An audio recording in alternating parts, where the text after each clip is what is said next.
Selamat siang rekan-rekan. Di sini saya akan mempresentasikan hasil laporan Project Based Learning Character Building Agama. Perkenalkan diri dulu, nama saya Dinda Anissa Irawan dari kelas J8EA, jurusan Business Management. Peran dalam proyek, observasi, wawancara lapangan, pengolahan temuan, motivasi mengikuti proyek, mengembangkan empati, moderasi beragama, dan kemampuan dialog yang menghargai perbedaan. Nilai BGA yang ingin dikembangkan, empati, keterbukaan, dan integritas. Keterkaitan dengan SDG 16 membangun perdamaian, keadilan, dan institusi yang inklusif. SDG 17 membangun kemitraan lintas sektor dan lintas iman untuk aksi bersama. Proyek ini menumbuhkan budaya damai dan kolaborasi komunitas melalui dialog lintas iman yang terstruktur dan berkelanjut. Latar belakang masalah. Indonesia kaya akan keragaman agama, suku, dan budaya. Aset berharga namun berpotensi memunculkan konflik bila tak dikelola bijak. Kasus intoleransi dan prasangka masih terjadi, dipicu misinformasi, kurangnya pemahaman, dan polarisasi sosial. Dialog lintas iman dibutuhkan untuk membangun saling percaya, mengikis stereotip, dan memperkuat kohesi sosial. Rumusan masalahnya, bagaimana dialog antar agama efektif menumbuhkan kesadaran hidup damai dan mendorong kerjasama antar warga? Apa rintangan utama dalam pelaksanaan dialog lintas iman di tingkat komunitas dan strategi mengatasinya? Bagaimana mengevaluasi dampak dialog terhadap sikap, perilaku, dan kohesi sosial komunitas? Tujuan proyek menjadi dua, ada tujuan umum, membangun budaya damai dan kerjasama lintas agama melalui dialog lintas iman yang terorganisir dan berkelanjutan. Tujuan spesifiknya meningkatkan pemahaman, menurunkan prasangka, mendorong aksi kolaboratif lingkungan lintas iman, dan merancang model dialog yang fleksibel dan dapat direplikasi. Metode observasinya terlibat langsung dalam aktivitas komunitas, fokus kegiatan keagamaan, aktivitas sosial kemasyarakatan, dan interaksi informal sehari-hari. Dan tujuannya untuk memetakan dinamika, peluang, dan tantangan dialog lintas iman.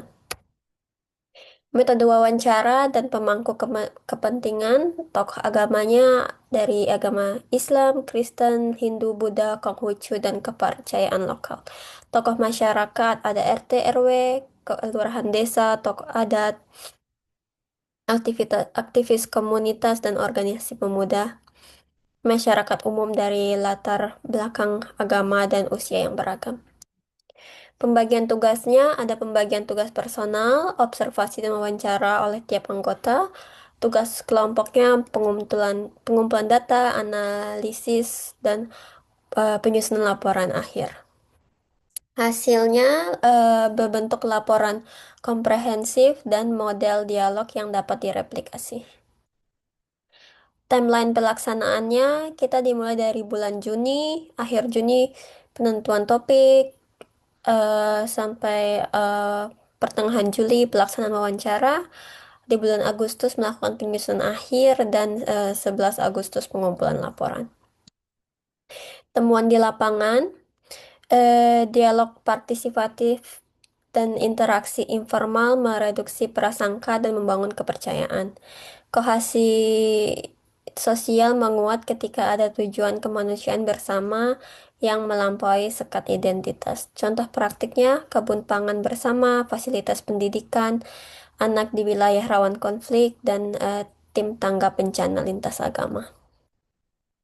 Solusi yang ditawarkan, banyaknya pelatihan atau seminar rutin, kegiatan kemanusiaan bersama, menciptakan ruang interaksi yang memecahkan masalah nyata, dan lain-lain.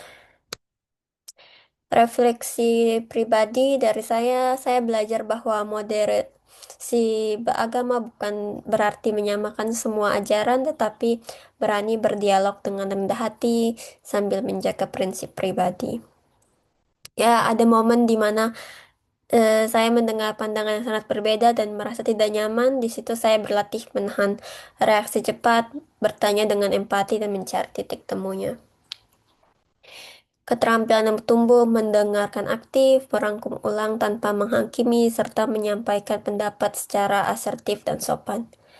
Nilai BGA yang paling terasa adalah empati dan keterbukaan. Keduanya membantu saya memahami latar pengalaman orang lain sebelum menilai.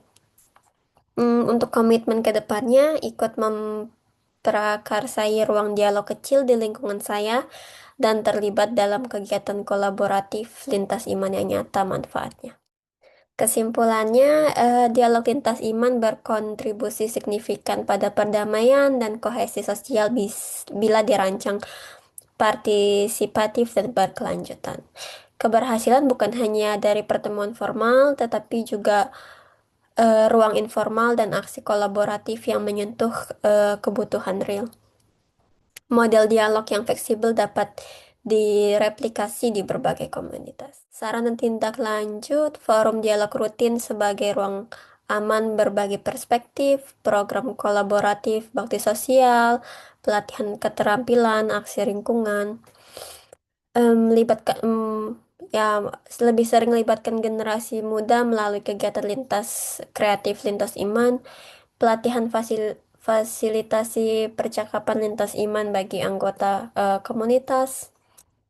Lalu ini beberapa tinjau pustaka untuk laporan yang kami buat. Nah, terima kasih. Sekian dari saya dan selamat siang.